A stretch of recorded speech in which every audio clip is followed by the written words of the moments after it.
Bonjour à toutes et à tous, c'est Cobb, voilà, j'espère que vous allez bien, en tout cas pour ma part ça va super. Et on se retrouve aujourd'hui pour une nouvelle vidéo Setup 2020. Donc écoutez, on va tout de suite commencer. Voilà, les particularités de mon setup, c'est essentiellement double screen. Pour commencer, j'ai déjà deux écrans. C'est le même écran que dans la première vidéo, c'est le Acer HA240Y. Je l'ai mis sur une boîte de chaussures, voilà, parce que je voulais qu'ils soient un peu en hauteur, comme ça me faisait moins mal au cou. Ensuite, j'ai un deuxième écran, c'est un Yamaha X247HS. Il fait le taf, ça me sert de double, il me sert d'écran secondaire, celui-là d'écran principal. Voilà, celui-là a une meilleure qualité graphique. Ensuite, j'ai une Nintendo Switch avec la housse de transport.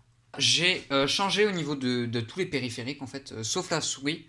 La dernière fois, vous avez pu voir que j'avais une Nemzone. Voilà, j'ai toujours pas changé, elle fait bien le taf. Ensuite, du coup, j'ai un clavier de chez Victising. Voilà, c'est un clavier mécanique chinois. Bon, il fait le taf. Il fait vraiment bien le taf. Donc voilà, pas de remarques après ça. Ensuite, en tapis de souris, j'ai un Knife Scene. Voilà, je peux changer la couleur, je peux l'éteindre, l'allumer. Enfin voilà, je peux tout faire quoi. Vraiment, c'est vraiment cool. Ensuite, j'ai un micro de chez Newear, le NW700. Et j'ai changé de casque. Celui-là, ce casque, il est trop bien. C'est le Corsair Void Elite. Donc voilà, j'ai pris en filaire parce qu'en USB, je pensais que ça passait, je pensais qu'il fallait Bluetooth, mais pas du tout en fait. Du coup, bah, je me suis fait baiser. J'ai un câble en plus pour rien, donc ça me fout un peu le seum. J'ai un autre casque qui est Bluetooth, qui est celui-là. C'est le Philips. C'est un Philips. Je sais plus la ref. De toute façon, tout est dans la description. Ensuite, au niveau du PC, bah voilà, c'est la même config que la dernière fois. C'est la même config que la dernière fois, sauf que j'ai 8 Go de RAM en plus. Du coup, ça fait que j'ai 16 Go de RAM. Voilà, allez voir la première vidéo setup qui est dans la description. Comme ça, vous verrez toute la config du PC, voilà, le carte graphique, carte mère, machin, tout. Ce qui me sert de support pour le casque, c'est mon enceinte Bluetooth, la Record Vol 3. Voilà, qui fait bien le taf.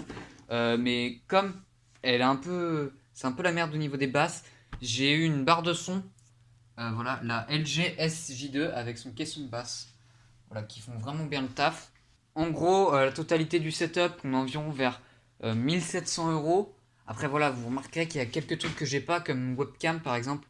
Webcam, c'est vraiment ce qu'il me faudrait. Là, par exemple, c'est vraiment des trucs qu'il me faut, quoi, des petits éléments. Une carte son aussi pour que je puisse avoir une meilleure qualité audio parce que la qualité audio du micro est pas top. Là, vous m'entendez pas avec le micro, c'est avec le micro de mon téléphone. Mais voilà, la qualité image est pas top pour une vidéo setup. Voilà, je m'en excuse.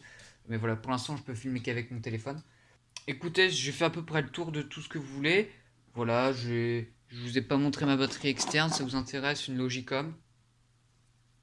Hop là, comme ça vous la voyez bien.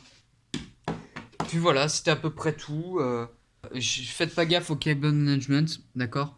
Si vous avez des conseils par rapport à ça, justement, bah, dans les commentaires, s'il vous plaît. Sinon, voilà, n'hésitez pas à mettre un pouce bleu, à vous abonner, et à commenter, à partager aussi. Et puis, ma foi, c'était Cobb, à la prochaine. Ah ah, plus